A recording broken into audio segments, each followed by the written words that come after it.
Welcome back to the Fly Culture Podcast, your weekly look inside the world of fly fishing presented by Pete Tigers. If you're enjoying listening, please consider subscribing. My guest on this week's podcast has been fishing from an early age and has a passion for any species on a fly rod. He is fascinated by fly casting, especially when it comes to throwing a line at long distance. He loves fishing streamers too, along with many other outdoor pursuits. I'm pleased to be joined today by Lee Watts. Lee Watts, great to have you here. How you doing, buddy? I'm good, Pete. Yeah, really good. Yeah, I'm a bit worse for wear from last night's festivities and fishing yesterday, but I'm all right. As I said, I'm not a morning person, so we'll see what we can get out of me in the morning. This is a new experience for me. We'll muddle through as best as we possibly can, and I'll be gentle. I won't talk too loudly and try not to give you too much of a headache, so we'll go from there. But you said you were pike fishing. How was that?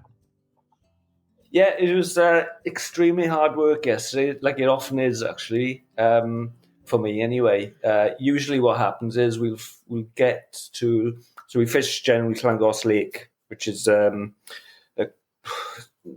270-odd acre lake in just around Brecon, basically. So what we normally do is get up really early, get there for first light to pick the best boat, get out on the boats, and we'll fish all day. And usually what will happen is we'll have a period of about... can be anything. It's a bit like a hatch, to be honest with you. Quarter of an hour, half an hour, maybe an hour if you're lucky, where you'll catch a lot of fish, or you'll catch fish, and then it'll tail off again at the end of that. And that's exactly what happened yesterday. So for the first time in a long time, we were talking about going to the pub at sort of 2:00 because absolutely nothing was happening. We hooked fish but lost them. Probably about 8:00 in the morning. So what we were seeing was pike coming up to the surface and rolling like tarpon. And we've seen that in a certain bay over and over again this winter. It's not something I've seen before.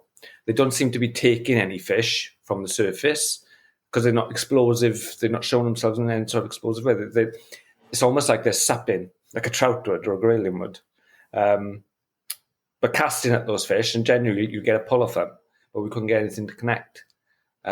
So basically, 3:00 come. I think I had a 12-pounder. Rob had a 11-pounder. Rob had a couple of other fish. We both had quite a lot of poles, and that was it.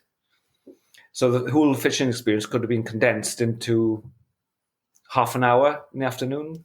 Instead of getting up at 5:30. It's many times it happens like that, isn't it? I've caught a few pike on fly over the years. And do you think they are super sensitive to barometric pressure? Do you think it's something like that brings them on for that? You saw a tick up in perhaps pressure and that brought them on. It's not said with any knowledge. I just wondered if that may be the case. No, that's exactly what I think. There's pressure changes, but we're in a high pressure, in settled weather at the moment, and we have been for a couple of days. And I think when I talk about settled weather, I always feel it needs to be settled past the day that you've gone fishing. That's settled weather to me. It's not settled weather for a week leading up to the fishing, then the next day there's a storm coming in. You need to be in the middle of that sort of settled weather. I think that's what we're in at the moment. But yeah, I think barometric pressure has got a lot to do with pike fishing and a lot of other fishing as well. What we were talking about yesterday is we were trying to work out what it would be like if you could take a boat out on there at night. Because I'm sure, these fish have never been fished. You can't fish from the bank. I doubt if they've ever been fished for at night. You can't take boats out. And I think it would be explosive at night, to be honest. There's some big fish in there. I've seen big fish come out. The best I've had is about 15 pound. Nice. Rob's had 17.5 pound, but we never got to 20s. But I've seen 20s coming out of there. I've been out on there with David Wilson-Croft Dodds, and he's shown me pictures of big fish, Big fish, cotton poppers there. So they are there. Just I don't tend to connect with them. Yeah. And do you think that is then the case, like, many things, that nighttime is the time that the big guys come out to play? Yeah. Yeah. There's lots of places I fish. There's a few places I fish for bass that are controlled by certain authorities, which don't allow you to go there at night. And it's the same with everything, isn't it? If you stop from doing something or something's taken away from you, you want to do it. I don't think about fishing at night in the river because we can all do it. But the places I can't fish at night, I really want to fish at night. Yeah, it's always the way, isn't it? Absolutely. Yeah. So we've touched on the pike there, and looking back, this reflective time of the year, marking your season, what would you mark it from 0 to 10? Yeah, that's really hard. When you call other people out on the 1 to 10 thing, I always think, that's a really hard question. And when you've given that question to me, it's a difficult question. Really. I've had really good fishing this year. I've lost good fish, not good trout. There's a few that I've lost. Those snapped on dries in sort of March brown LDO sort of time in April. I've had excellent spinner fishing, and again, I've lost all the good fish I connected with. Sort of, where are we? End of May? No, yeah, end of May, start of June. I haven't touched a salmon, but that's usually what happens. I'm not a salmon fisher. I enjoy the casting, I enjoy the performance of it, but I don't really know what I'm doing. I'm not particularly well. I'm not successful at salmon fishing. Had some good pike fishing. We went down to Chew. I think they'd had the thing where they allow the bait fishers to fish for I think it goes on for a few days, like over a weekend. Yeah. And of course, we rocked up on the Monday just after that had happened, and everyone had pulled 32 pounders out of there. We rocked up and barely touched a fish. But that again, something I'm quite good at, really. Yes, it's a hard question. I wouldn't like to put a number on it. Maybe a 7. Oh, good. That's good. Yeah, that's probably one of the highest scores we've probably had this year, which is yeah. And I think probably the reason for that is the wider variety of fishing that you're actually doing. So I wonder if it's there, because I guess a lot of mine's condensed into trout and salmon, and salmon's pretty similar for me. That the runs have been pretty poor. The trout was cold early on, and for our listeners, Lee is based in Wales, and he talked about large dark olives and stuff like that, which those Welsh rivers are famous, I guess, for those early season hatches as well. Comparable to us just being down the line in Devon, we don't really have that. The water doesn't seem to be conducive early season, be it temperature wise or whatever it is. Although we get the hatches, the fish aren't rising to them. It's usually Granham in April where they get going. But I wonder if it is possibly because you're looking at a slightly wider range of stuff. And it's fascinating to hear how pike are clearly a big passion of yours as well.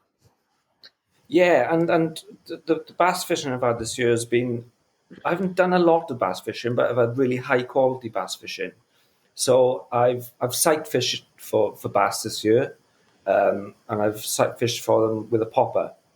So for me, the fishing doesn't really get any better. So basically, I've seen fish from the rocks, got down to them, which is difficult on slippery seaweed. Funny story about that. So I fell, kept clambering down to cast to a fish. It wasn't a big fall, but I knocked my reel on a rock. So it was a Lamson Lightspeed. Reel was fine, but it bounced the spool off. So the spool then fell into a crack about 10 foot down in between all these rocks and boulders. So basically what I had to do then to get the spool back was to just keep pulling the line up, which was making the reel just rattle around on all the rocks while it sort of give me all the line. Got to the arbor knot, and then I could lift it up. So you can imagine the mess I was in on this seaweed. I've got 150 meters of dark-ground backing, fly line, leader, a fly, a rod, a cat knee. There was lots of swearing. You should see the state of the reel. I know barnacles and reels. that's a serious fall, isn't it? Damaging your reel as well. Yeah. I don't care for fishing kit at all, really, other than reels.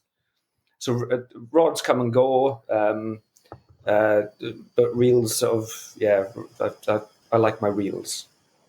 Yeah, that must. I wouldn't like to lose a fly box, but that's never happened. Oh, I've done that. I don't want that to happen. I've done that. Have you? Oh, I did it. right. I was fishing, and it was. I think it was a day before I was due to be guiding, and I lost it. I don't know where it went. I know where I was fishing the tour, and thankfully Simon at Turrells opened up the doors, and I said, "Look, I'm in a real mess.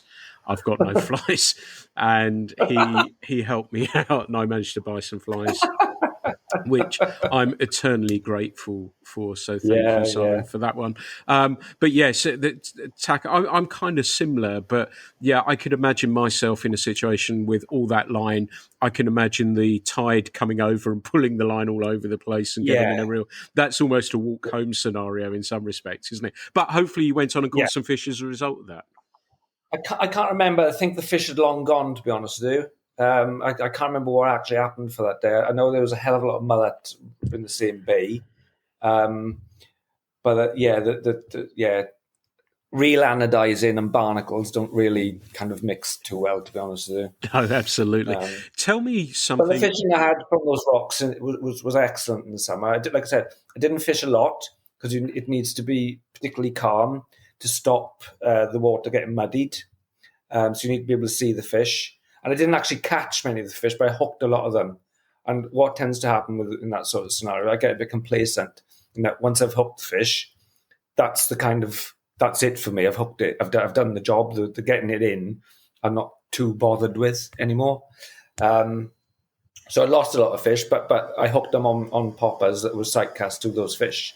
So that's probably some of the best fishing I've ever had anywhere. That sounds really exciting, and being able to see them, like you say, is quite a thrill. And I'm kind of with you on the once you've hooked them, unless it is a memorable fish, and there's something about a salmon that I want to feel that connection. If I'm lucky enough to catch one for that few seconds where I release it, I feel a very close connection with that fish that has travelled so far, and it's quite emotive when I'm doing that, I have to say. And yeah, that's probably the exception. But a lot of the time, I'm like you, that I'm not particularly bothered. And particularly when you're seeing them, that I think that, and I know you like outdoor sport pursuits as well, but that moment of actually seeing the fish, making a cast to it and see it come to the fly, that sort of feeds that hunter in you to a degree, doesn't it? Absolutely, yeah. Fishing is about setting the trap, isn't it? You know, the whole palaver of fishing is about setting the trap generally. And once the trap is sprung, I haven't kept a fish for years. When I've been guiding, sometimes someone wants to take a fish. I haven't got a problem with that. I kill enough other things. I don't need to kill fish anymore. So I don't really need to have that fish in my hand. I like a grip and grin photo as much as anyone else, but generally I'm fishing on my own anyway, so I don't get grip and grin photos. I think with the pike yesterday, I chinned this fish. It's a 12-pound pike. It's not the biggest fish, but it's a substantial fish to bring onto a boat. And it took the fly into his gill rakers, so I had to get it on the boat to get the fly out. I know you've chinned the fish, and Rob was saying something along the lines, "Oh, look at his eyes! Look how mean he looks." And they do. You got your hand in this mouth with 700 teeth in it. You can feel it sort of rasping on your knuckles. And yeah, I wouldn't have got that experience if I hadn't caught the fish. But we didn't take any photos. The fish went back. It bled a little. It would do. The fly was in his gill rakers. But yeah, sometimes it's nice to have the fish in your hand and to feel it, and especially with a decent fish like a pike, it's a powerful creature. But as for trout, I'm not that bothered anymore. It's more about the setup. You set up that drift, the fly's coming over the fish, comes up, snaffles it, or you fishing streamers and you get the take. I'm just not that bothered about whether I catch it or not. Nice. And actually, the fish, like a lot of people, the fish that I actually remember more are the fish I've lost. Yeah. Yeah, they always stay in the memory the longest, don't they? Absolutely, yeah, absolutely. Yeah. So, we've obviously discovered that you like pursuing lots of species with the fly rod. Where did the fly rod journey start for you? Because I know you started fishing at a very early age, but when did the fly rod really come along for you? Yeah, so it's a world away from what it is now, isn't it? With resources, with online resources and YouTube and magazines and this kind of thing. So I started fishing probably, I was about 5, 6, something like that. My father took me up in the Usk. I remember it really, really, really well. Took me up into the Usk. We fished a section of the Usk around Senny Bridge, which is where I still fish today. So Senny Bridge is right at the top of the Usk systems, Upper Usk. And we fished worm, and I caught an undersized trout. We killed that trout because it was my first trout. He caught an eel and 2 good trout. They were probably about a pound, but they looked huge to me at that time. In my mind, they were big fish. And that's where it sort of started for me, and that was fishing the worm. And I fished worm up until 10, 11, 12. And then my father started fly fishing. So I can remember it for really vividly. So he's wading with rubberized, vulcanized kind of waders in as far as you could get out into Usk Reservoir. He's got a 10-foot Bob Church 8-9 rod. He's casting Shakespeare mill end fly lines. He's got an ace of spades on the end, probably, I don't know, a red tag, something like that as a dropper. And he's casting. I remember looking at it from the side on, and I was fishing the worm, and I'm thinking, that just looks absolutely amazing. When he actually caught a fish, and it took him a long time to catch a fish in a fly rod, that was even more amazing. I was just enthralled. So basically what would happen then is when he was fishing, I'd fish the worm, but I'd take a fly rod, and I'd also be just casting, really. And I was young. He didn't really know what he was doing. I didn't know what I was doing. And it was just a sort of a flailing kind of flailing this rod around until I can get some sort of line out.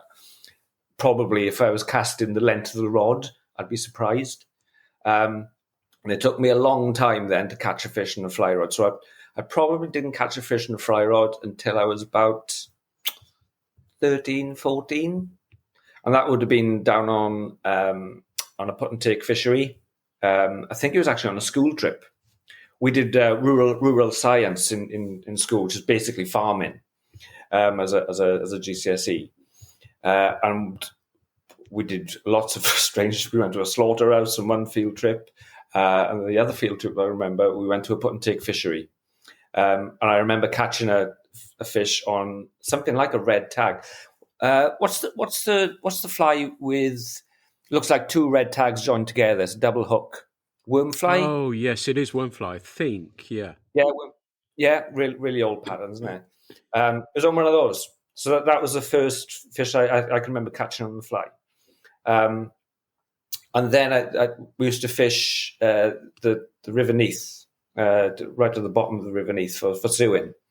And I remember hooking suing not long after that, in the day. And the fish I was catching on fly were very sparse and few and far between because I just didn't know what I was doing. And that carried on really for quite a long time. None of my friends knew what they were doing. It's completely different to what it is now. I mean, the progress you can make now as an angler or anything really, with online resource is just exponential. It's completely different to the sort of the the things we had to do to learn and to become even mildly proficient. Yeah, it's And I think fascinating to see how things have changed in that sense. And I think I brought it up before that, you learn more deeply about what you're doing because you spent so much time on the water not getting it right, that you latched on when something did go right, so that you had something to, right, okay, I've learned from that one, and then the next one. Then there might be a fishing magazine or whatever it is comes out, and you learn something new, or it might be a new book or whatever it was. Now, like you say, and we've said before, so apologies if we've covered this ground before, but it seems as though you can do that, and it's fantastic for that, because I guess it allows more people into fishing more easily. But it is a much quicker way to learn about the process, isn't it? Absolutely. Yeah, I think there's a lot of credos and a lot of mileage in doing the hard yards yourself. There's a lot of internet experienced anglers, shooters, motorcycle riders, everything. People get a lot of their experience or their felt experience from the internet, and that's fine, and no one's going to stop that. There's a difference between being experienced and actually doing something than just reading about basically other people's experience and building that into your experience. Absolutely. And I think, yes, and that's one of the things about it, and I may again have touched on this before, that the end product, i.e., as you termed grip and grin, doesn't tell you everything else that went into that. We all get caught in trees, we all lose flies, we all lose fish, and sometimes it can load things a little bit too far in another direction, can't it? And so, not that it's a false impression, not by any means, but sometimes that can say, well, that must have been an amazing day because of that wonderful fish, but it's all the other stuff that goes with it, doesn't it? And I'm like you, I remember flailing around on still waters and everything, not having the first idea what I was doing, but I learned from that. And as I said, there is some, YouTube, I think, particularly and we'll come on to fly casting shortly, but from a fly casting perspective, the ability to be able to do that proficiently has just been fabulous for our pastime, I think. Anyway, what about you? Yeah, absolutely. I got addicted to kind of sexy loops probably a few years after Paul sort of started writing it. And I got a lot of information from sex. In fact, my casting and a lot of my fishing is probably based on a lot of the stuff which is on the Sex Loops website. That might be a good thing or a bad thing, but I wouldn't probably be the angler I am without online resource. But I think I've got more worth because I've also done 20 odd years of no internet and nobody being able to tell me what to do and not even knowing what questions to ask. Yeah. And it's interesting even from a fly perspective as well. And I think, I had a fly that I was always believed in scruffy dressing on flies, and I had a fly we officially called a scruffy clink hammer. It was actually called a shit hammer because it looked like a pile of it. But, you just figured stuff like that out, didn't you? And so there isn't that, path. Not that, either or are both good, don't get me wrong, but it was fascinating straddling both of those places now that, it came from one where you didn't know what was going on. You didn't have the ability to talk to people in the way that you did now. You just sort of figured some stuff out and thought, well, that works, that doesn't work, that might do. Now it's wonderful that you can tap into those resources. But you mentioned Sexy Loops, and for the listeners who don't know, it was and is a forum for predominantly on fly casting and looking at fly casting, circling around, I guess, more so distance casting than anything else, and the dynamics of casting, the physics of casting, and everything else that went with that. And you said that had an impact on it. And, in the introduction, I talked about your interest in distance casting. I guess that came from reading that forum, did it? Yeah, absolutely. Sexy Loops gives you, or give me anyway, from a small village in Wales, a kind of a world view on fishing, which again is the first time I had that. Fishing magazines in the UK are generally based in the UK, and they talk about things that happen in the UK. I didn't know you fish for steelhead in the winter. To me, that was what you fish for steelhead in the winter. Aren't they breeding? Aren't they digging reds? It's that kind of thing that opens your mind up to a lot of things. But yeah, I come across Sexy Loops because I wanted to cast better. So I probably typed something into a search engine, fly casting, or how to double haul. Yeah, and it probably led me to Sexy Loops, and I was probably obsessed with Sexy Loops and every bit of information on there for probably 3, 4, 5 years. Distance casting was what it was all about for me then, because I could see that other people could cast a full fly line. And I didn't really know whether that was possible. I thought, you can cast a full fly line? How does that work? So that I actually seen a guy on Cantrev Reservoir, which is a reservoir just south of Brecon. And he was wading and he was casting a full line fishing. And I'd never seen that before. And I think a lot of other people around that reservoir that day had never seen it before. And I thought, wow, that can kind of be done. I didn't know how he was doing it. I didn't even know what double hauling was. But going on to Sexy Loops, I found out what double hauling was. Paul had put some sort of how-to kind of instruction on there. I tried to follow that. I'd kind of, again, I remember overpowering everything, getting the timing wrong, failing about again, basically. And that took a long time to sort of get right.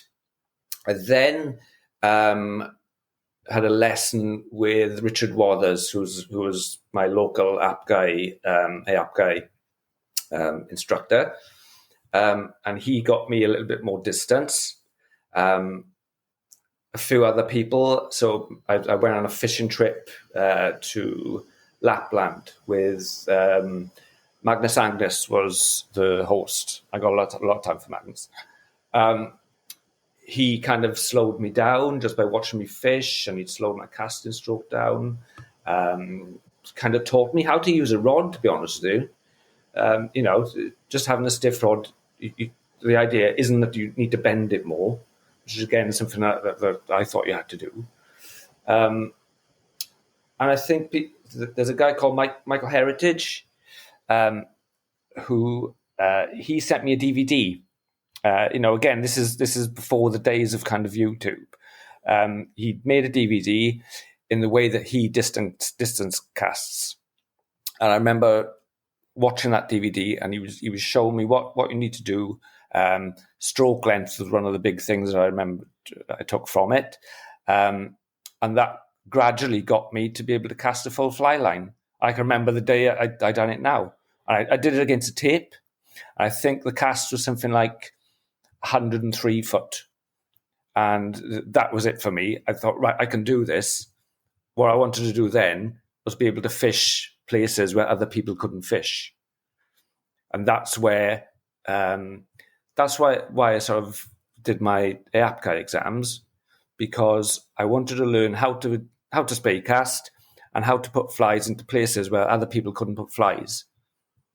And that's been my kind of mantra the whole time, really, is I want to catch the fish that other people can't catch from the places that they can't catch them from.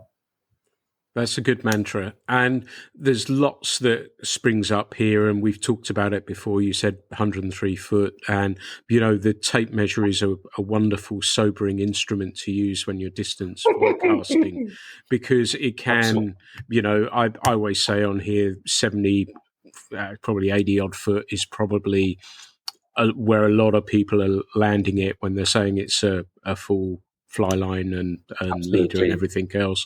And it's a really interesting thing to do. And it is a worthwhile thing to have. I always found if I'm throwing a very long line, hooking fish at distance, I found problematic. But to be able to do that, if you can throw a line 100 feet, that means you can, and I work on the basis that the more good casts I can make, the more chance I've got of catching a fish. So on that basis, I think to myself, right, okay, if I can throw 100 feet, then if I need to throw 60 feet and I can hit 60 feet with good turnover, good presentation, 10 times out of 10 or 9 times out of 10, I'm in pretty good shape. But that ability to throw that line a little bit further does help that.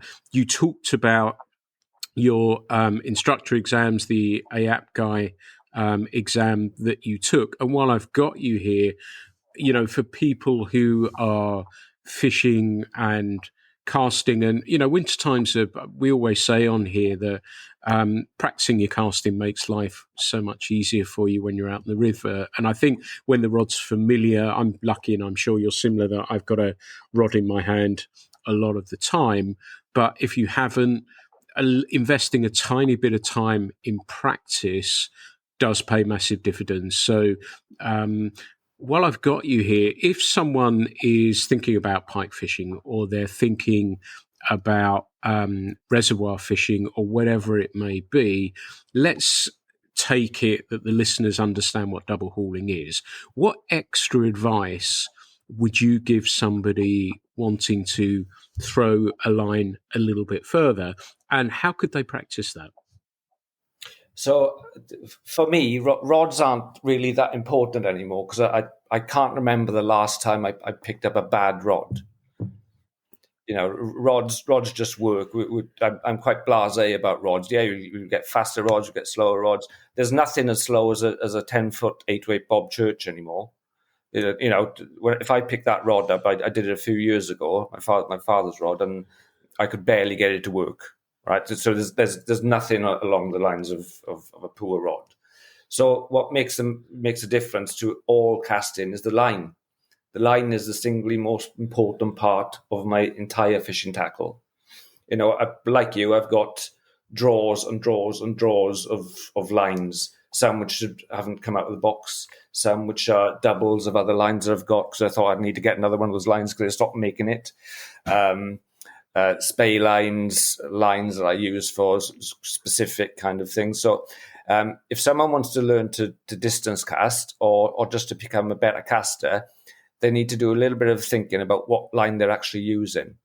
So most people that come to me for a lesson, I'll end up recommending a line to them, because generally they'll turn up with, people seem to be buying kits a lot again, as in from China. And I don't really know what lines that they're turning up with, other than the sort of old standard kind of Snowbie XS kind of length head, so 38 to 45 foot sort of head. People can't aerialize that head anyway, so they're not getting anywhere near getting a little bit of running line outside the rod tip.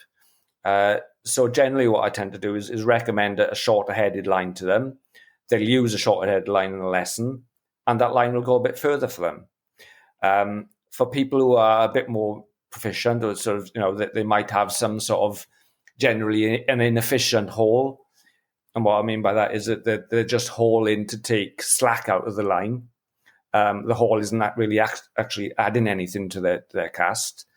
For those people, it's usually a case of they're pitching the line up.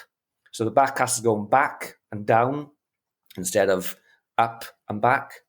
And the forward cast is then kind of on an upward trajectory. I've seen it all day yesterday with Rob. Those casts, again, don't go very far. But an effective haul is what will get you distance generally, or at least turnover, or allow you to beat the wind. But again, as I said, most people, if they are hauling, it's an ineffective haul. They're just taking the slack out they've already put in with their rod hand. Does that make sense? Absolutely. And it was music to my ears because before we recorded this, I wanted to ask you that question. And I said, I guessed you would talk about lines being so important, as we so often do on these podcasts. And I thought to myself, I wonder what Lee will say for distance casting. Will it be a long head? And I think of the Scientific Anglers MED line, not from a fishing perspective, but an extreme of a long-headed weight forward fly line, or a point and shoot line. And I was thinking about it myself, and I thought, I wondered if I was asking that question for somebody from a fishing perspective, I would go for a point and shoot line, as you have suggested, with a shorter head. That means you don't have to make so many false casts, and you can fire that line out there, and it will go really, really well. And I remember, before people started playing with them, I think Orvis did like a Clearwater line that was something like that, which was one of the first that I sort of discovered. It was a bright yellow line, but it was a really great point and shoot line from a river perspective in lighter lines, but also if somebody wanted to throw a line on a lake or reservoir perspective, it would load that line, because, as you know, when you're trying to carry a lot of line in the air, and what I mean by carrying is when you're false casting and keeping that line in the air, that when you've got that long head and the more false casts you're doing, I always work on the basis that more things that can actually go wrong as well. So I'm thrilled that you answered that. And while I've got you as well, I guess we could talk to people about tracking a little bit as well from a distance perspective. And I know when you're up against the tape measure, tracking is something that is really, really key. Do you want to describe for our listeners what tracking is and why it's so important, please? Yeah, so my way of thinking is that with a casting a fly line is a really convoluted, daft exercise, really, because we're dealing with such a small amount of energy. What's a 5-weight fly line head weigh? About 10 grams, maybe 9 grams, 7 grams, something like that. So we're dealing with not much, small amounts of energy, really. Anything which takes what we call your tracking away from being perfect is going to sap that energy. So what I mean by tracking is that if we're a crow and we're looking down on the angler or the caster, the forward cast should go in a straight line, and the back cast should mirror that forward cast by 180 degrees. So that's perfect tracking. Very few people have perfect tracking. The best distance casters have perfect tracking. Most fishing casts are not perfectly tracked.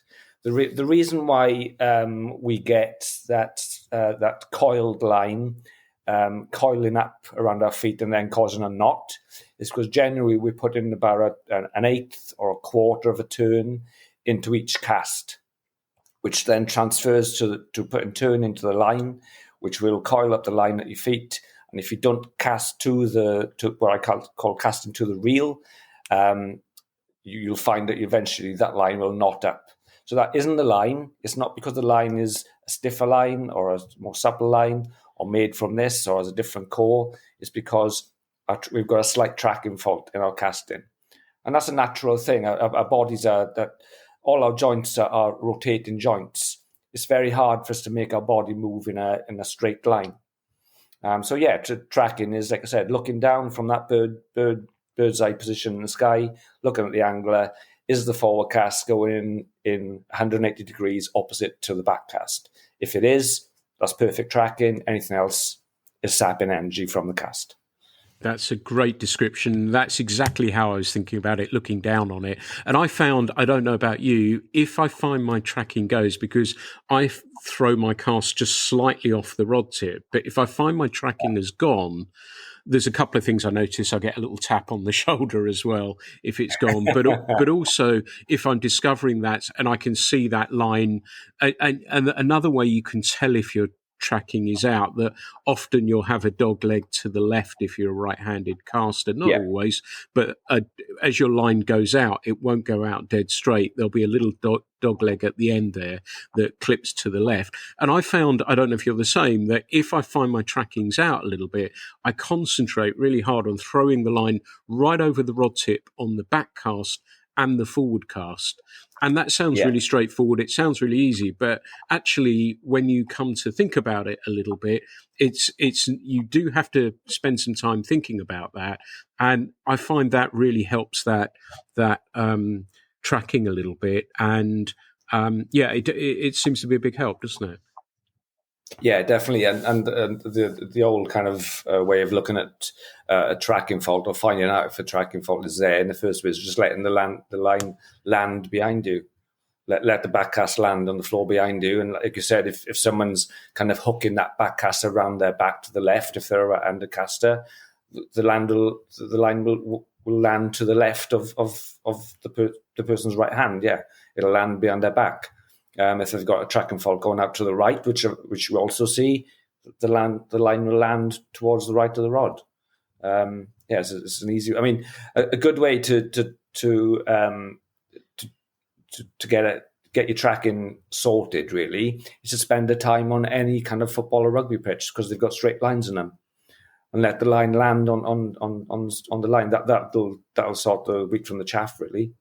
Yeah. Yeah, that's an old Sexy Loops kind of thing that I picked up on Sexy Loops 20 years ago. Yeah, that's a good tip. And it's interesting you talked about rotation, how your body is rotating.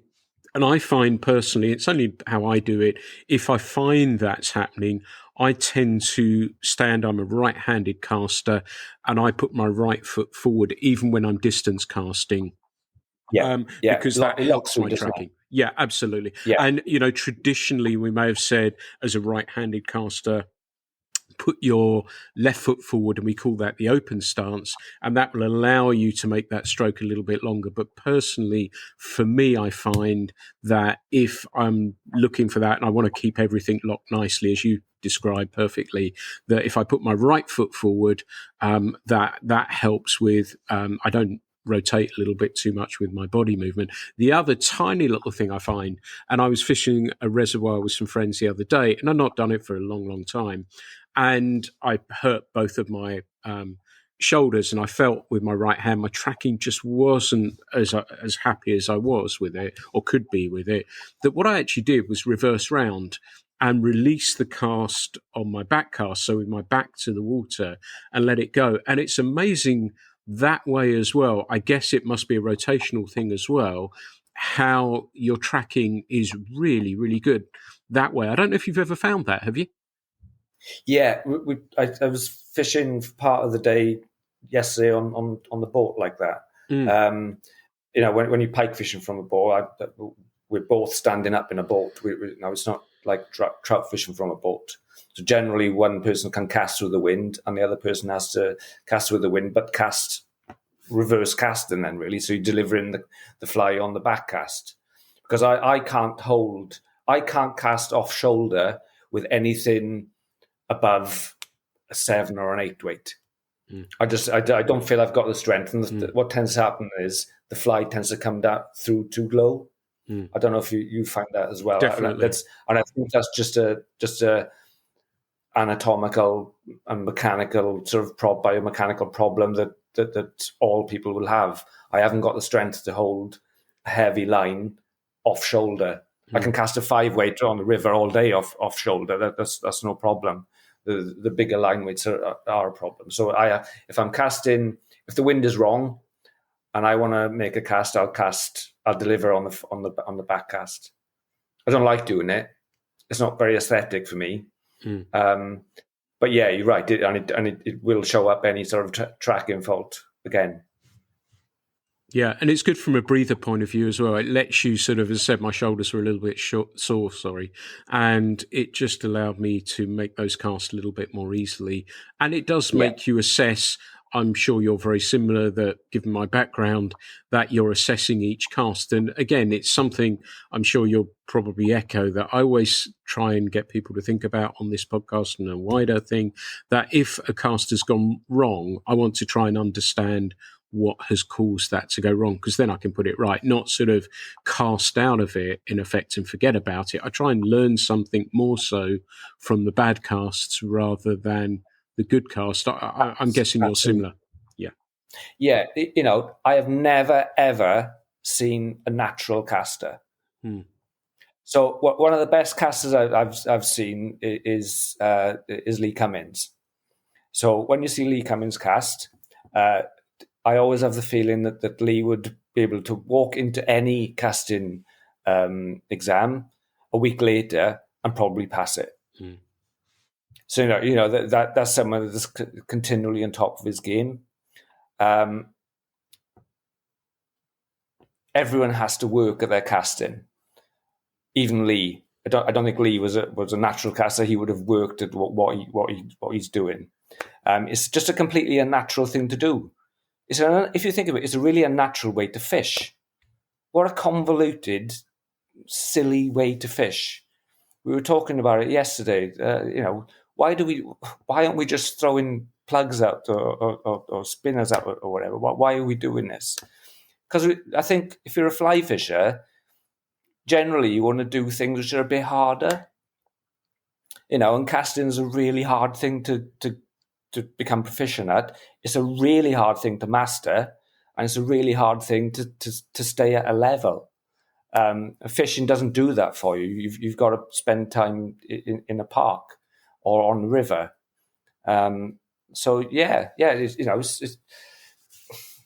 Casting's hard. No one's a natural caster. You've got to work at it. You've got to work at the tracking. You've got to work at your haul timing. You've got to make your own mistakes so you can self-analyze and come up with a solution to those mistakes. Yeah, nice. And that's the rabbit hole you then go down, and that's a deep warren. Absolutely, yeah. We could go off on a tangent there, Yeah. but there's some fishing. There've been some great tips, and I hope listeners find those of value. And it is worth before the season starts. It doesn't have to be. And Lee, I remember once coined the phrase "the lonely caster" of spending hours out there throwing a line. I don't think you need to spend, and that's what he was saying by using that term, that you don't need to, even if it's 10, 15 minutes to build the muscle memory, if you've been a little bit rusty, just 5-10 minutes of, right, is that a good one? Cast at fishing distances and work from there rather than yanking all the line off the reel. Just work out a little bit further, and then where you're comfortable and when you're continually hitting that, then pull one more little bit off the reel. Is that how you tend to try and get people to think about building up their casting? Yeah, practically what people want to do is be able to turn over the fly every time.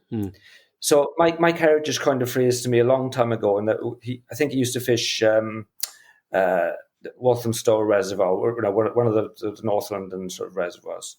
And he used to say that every cast was an event.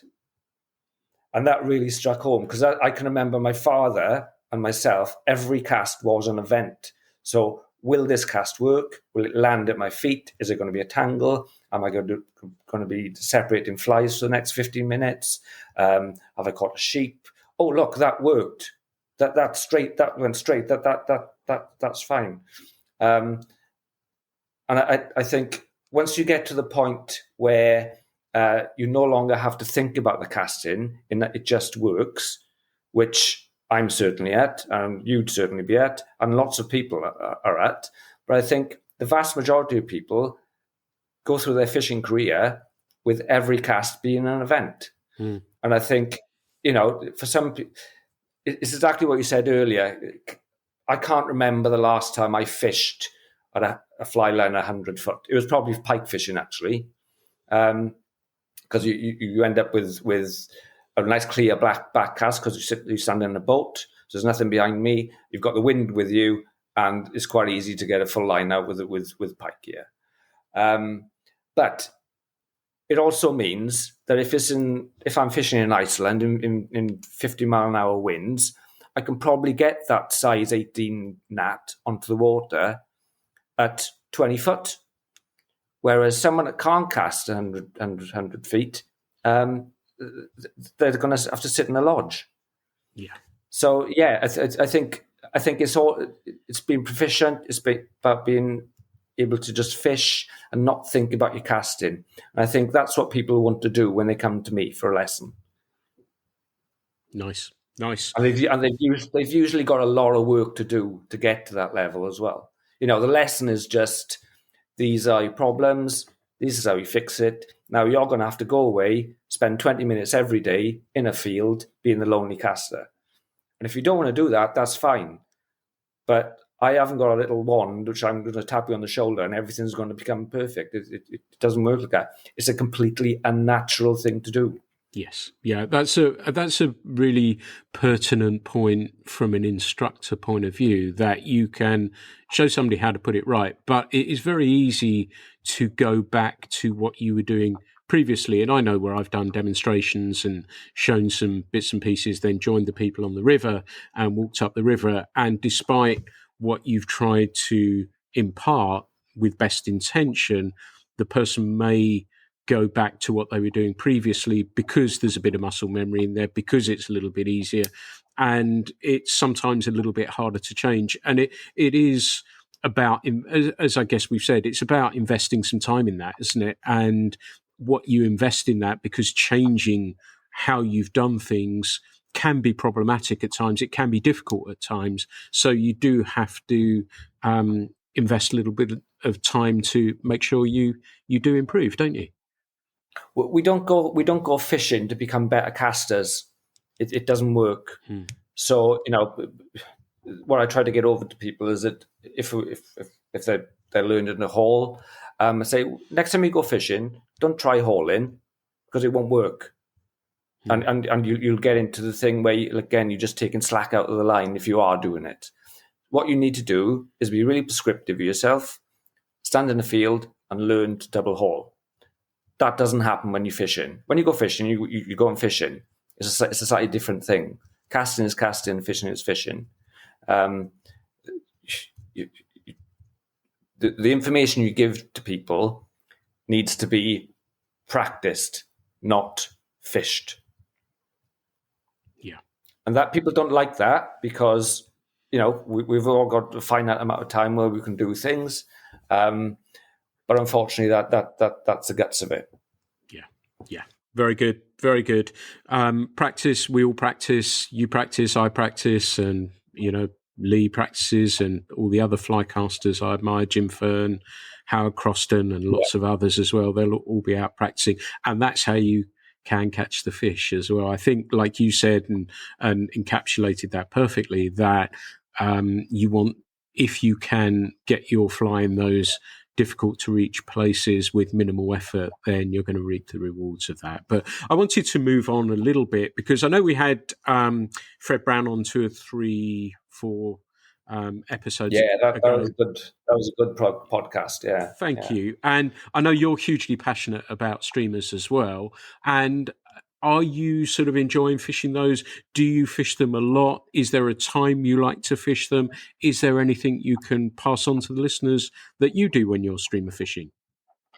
Yeah, absolutely. So I fish them in a slight. I was really interested in Fred Brown's podcast, because I do it in a slightly different way. So I think Fred was, you can correct me if I'm wrong, but he was talking about fishing streamers quite high up in the water column. Whereas I go the extreme opposite. So I'll fish a lot of tungsten in the flies, a lot of sculpin heads, the fish sculpin heads, which are really heavy. I'll fish a fast sinking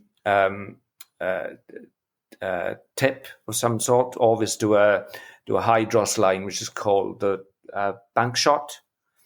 I think they're about a 23-foot head. Half of that head is die 6, and I'll fish those flies on the riverbed, because that's where I imagine a sculpin to be. The flies, because of their design and the bias of the weight being under the fly, always ride hook up. I hardly ever lose flies. And it also works when you throw a fly over a branch for some reason. You can always get those flies back. And that's the way I fish streamers, is on the riverbed. I also like to fish streamers, and I think Fred talked about it, upstream. and just sort of dibble them back or bounce them back. But again, I'm bouncing them down the riverbed. That these aren't flies which are mid-water. That they land like stones and they behave like stones. Last year, and partially so last year, but bear in mind it was lockdown, so we didn't fish all the year.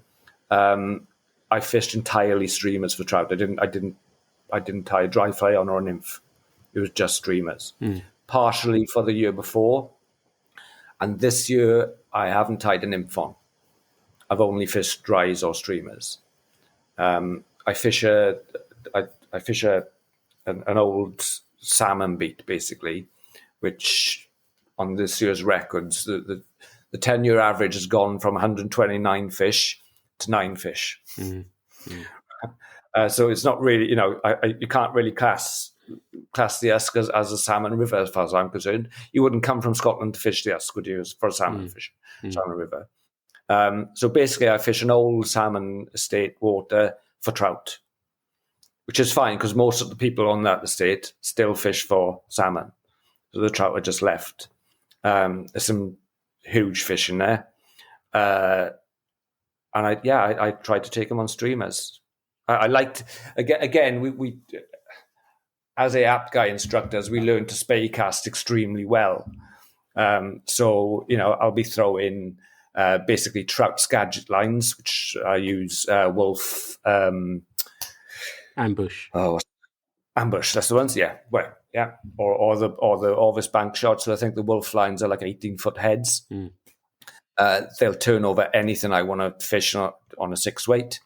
I'll get into places I've got no business fishing really, and still be able to fish them with a streamer. And I just love it. I love being in places where you can see by the riverbed, no one set any footprint there for a long, long, long time. That's the guts of my fishing really. I will fish dries, but like I said, I haven't tied. I can't remember the last time I tried it. I do remember the last time I tied a nymph on. It was autumn 2 years ago, fishing for grayling. There we are. Yeah, nice. And tell me, from fishing streamers in all conditions, did you learn anything about that process in the sense of, were you catching as the water was rising or dropping? Were you catching in neutral water conditions? Were you catching in low? Were there anything, what have you drawn out of fishing that period of time, one method, and what have you learned that you can pass on to people? It's a really good question, because what sort of happened was I become really bloody minded, and I would just turn up at the river with streamers. So I didn't really have the option of doing anything else because I wanted to catch fish on streamers. And I've done it I've streamer fished on rivers for a long time, but not to that extent. And if you think about the conditions we had, especially last year, once lockdown was released, we were in low water. We were in warm, low water summer conditions with algae on the riverbed, basically. And I was picking fish up all the way through the day. So that's what I took from it. I took a method which I can use in untrouty kind of conditions, bright sun, low river, warm river, nothing hatching, and I was quite happily catching fish. I mean, the golden hour for me is always at dusk and into darkness. That's where I tend to catch the most fish. But that's a very small amount of time that you're actually fishing then. And I like to turn up a river about midday. I like relaxed hours and fish until through into darkness. And I haven't really, obviously on a fall-in river, you'll catch more fish. That's just I haven't really fished on a rising river for a very, very long time, because my fishing's it takes me half an hour to get to my fishing. And I always think this could be a wasted journey because by the time you get there, the river can be in full spate. it's a well-timed activity, really. If you get into the river just as it's rising, you've got to be on the river, and then the river's going to come up. Yeah. It's interesting that you mention about warm water and hitting fish then, because you'd feel, and I include myself in this, that they're less likely to want to chase something any real distance. Were you finding as a result of that, were they chasing the distance, or were the lockups coming quickly after a couple of strips and you happened to be in the right spot or had read the right spot in the river and that's where the fish was and it was a couple of pulls and fish on? Yeah, absolutely. I'm not throwing a streamer across the river, pulling it to my feet and getting a take. You put in the fly where you expect fish to be, and that's generally where you're going to get the take. I don't feel that trout. I hope the fish are taking what I'm throwing at them as food and not as a lure, because that fulfills my psyche a bit better. So, if that trout sees a sculpin that looks a bit dodgy and he thinks, I'm going to eat that, it's on his way out anyway, I hope it does that within the first few seconds of seeing it, rather than think about it, following it across the river and taking it at my feet, which that doesn't really happen. No, the fish take where you expect the fish to be. Yeah, I can't remember if I mentioned it in the one with Fred, but where I've seen that, it's almost like a territorial thing without aggression, and it's almost as if the trout's escorting it off of the premises rather than going down and brawling with it. Yeah, you did mention that. Yeah, I haven't found that. I haven't found that.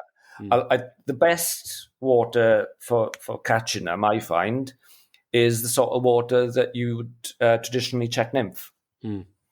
So, that sort of waist deep, fast water that 20 years ago, 30 years ago, we wouldn't have fished. You would just walk past to get to the next pool. It's only the invention of the various competition techniques that allowed me to fish those waters successfully. And I'll then fish that sculpin pattern, like a check nymph. So it's a short line, flick it upstream, bounce it down back towards you, and look at the line for takes. Nice, perfect. Really effective. Nice. Well, there's some great information there as well. Also, we touched on at the beginning about how many forms of fishing that you really enjoy. And I remember doing research for this, that I remember you wrote a piece for me on the online magazine around Eat, Sleep, Fish about kayak fishing in the salt. Are you still doing that? Not on the kayak, no. I'll tell you why. So the kayak I actually had was a kind of, it was designed, I think, for big Americans to bass fish from. Right, and I'm talking about largemouth, smallmouth bass. So it was very, very stable, but it was also very, very heavy and very quite difficult in the water. So that poses two sort of problems for me. I'm 11 stone soaking wet, right? Carrying this kayak across rock pools to get to the beach was hard work. Getting the kayak on top of the van roof was hard work. Maneuvering the kayak once you were in it was hard work. Going any distance was hard work. So basically, I caught a lot of bass from that kayak, a hell of a lot of bass actually. But once I'd caught a lot of bass, so probably about 2 or 3 seasons, I sold it. And I haven't bought another one. So basically, the work of actually getting the thing fishing destroyed the pleasure. If that makes sense. Yeah, absolutely. I'm exactly the same as you. I have one. I had a pickup truck. I'm about the same sort of weight as well. Yeah. And getting it on the top of my pickup truck and everything else was just a little bit too much hassle to do. So I moved away from that as well. I was just interested to see fantastic things. They're fantastic vehicles to get you into fishing positions, which I ordinarily wouldn't be able to get into. And as a tool for that, they're great. They're not the best things to fly fish from because they're not designed for fly fishing from. They're designed for people to be flicking spinners and plugs from all day. But they do get you onto those reefs, which you're not going to reach from the breakers really. Yeah. But yeah, maybe one day I'll get another. I did an AAP guide demo one year that seemed to go down quite well because everyone asks me about the kayak every time they see me now. But yeah, I might get one again one year, but I don't really feel the need at the moment. Yeah. Nice. Yeah. It's funny how these things go in, and some things stick. And you've been like me around a while, that you see cycles within fly fishing. And I'm so pleased I didn't do it. I was thinking of getting a 2-man one for guiding, and now the thought of that. This conversation has just made me so pleased I didn't do it. Because I could think of nothing they're hard worse. Work. Yeah, they're hard work. I've got a friend who's got I can't remember what the make is. I think it was H Hobo or Hobie or something like that. Yeah. But it's got the paddles on it, so he moves it with pedals. Yeah. But he's a bait caster. If I was going to do it, it would be something like that. Something that I didn't have to use an oar all the time. Basically, a paddle boat. Yeah. Yeah, or a Boston whaler. They're even easier. Yes. Yes. So we're going to start. We've been going well over an hour now, and I wanted to. You mentioned Iceland, and you've travelled with a fly rod to quite a few locations, New Zealand, and some other places. Is there one that is your favourite, and is there one that is on your radar that you hope to one day visit? Yeah, I'll take the second one first because it's a bit easier. Rob Harry and myself have had a trip booked to Christmas Island for the last 3 years with Matt at Fly Odyssey. So hopefully that will actually come off one day. Basically, the lockdown COVID's put a kibosh on it. So that's where I'm heading next. But when I head there, I don't know. For GT and triggerfish, that kind of thing, with bones. Where do I really? So New Zealand was kind of life changing. You've done New Zealand, haven't you? Yes, I have. Yeah. Yeah. So New Zealand, I went with Matt from Fly Odyssey, and as always, he really looked after me. He's an excellent angler. Again, I was there with Proctor, who always kind of gives you nuggets of information which lasts a lifetime, really. Because there's nothing like fishing with people who are better than you to make you better. That's the best lesson you can ever get. Matt really looked after me in New Zealand. I'm crap at sight fishing, really. I'm just really crap at seeing fish. We don't do it that often in the UK. No, I don't fish chalk streams. Our rivers are spade rivers, so I don't get that much practice in looking for fish. So for me, the best experience I've had is going to New Zealand for 3 weeks, learning how to spot fish, and then for a few days at the end of that holiday, going out on your own, spotting your own fish and catching it.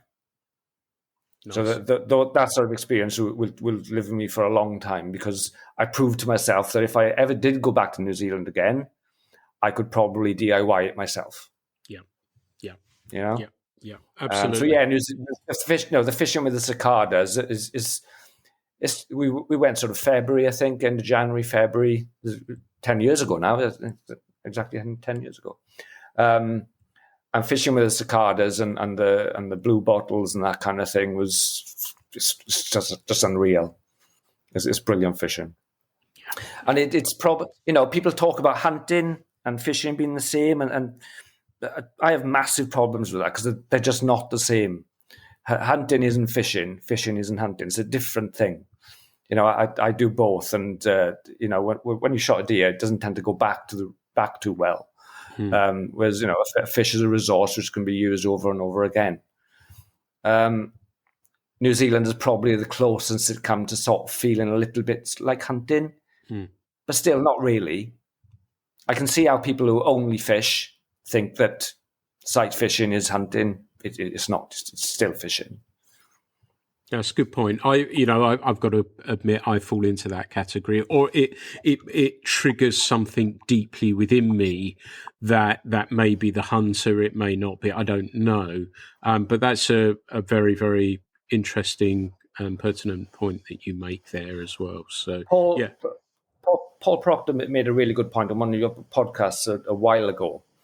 I'm not sure if it was just an interview with Paul or with a few other people, but he made the point of the reason why he started going fishing is because he wanted to look at things close up. So he wanted to catch that fish, to look at it close up. And when you go back to when you were a kid, I was the same with everything. I wanted to pick that newt up and look at it really closely. I wanted to pick that dead blackbird up and look at it really closely. I wanted to catch the fish to look at it really closely. And I think that's what fishing's about for me, is being to look at things really closely. Yeah. But the bonus is I can then put them back and I can live a happy life. Yeah. Hunting's about putting something in my belly. Yeah. That's a completely different thing. Yeah. No, that's very, very fair point. We've talked about where you have travelled to, but there's no place like home, is there? Yeah. Yeah, the North of Scotland, yeah. So that right up on Sutherland, and the fishing for pollock off the rocks up in Scotland I think I'd swap the Usk for that. Oh wow! Well, that's a nice. I can't leave my home river and the Tor I love too much, and I would find it difficult to swap that. But that's another interesting point there. We're going to start winding this up now, and we've obviously made no secret of the fact that you are a fly casting instructor based around the Brecon area. If people want to find you, get in touch, want to learn to fly cast, want to learn to spey cast, all those sorts of bits and pieces, how can they get hold of you? Probably just get onto the website. So the website's Lee Watts Fly Fishing. Just send me an email from there, really, or you could use the AAP Guy website. Both my contact details are on there. That's the easiest way to do it. Just Google Lee Watts Fly Fishing. Fantastic. And thank you so much for taking the time to talk with me today, Lee, given your current condition, a little bit hungover. And I appreciate that.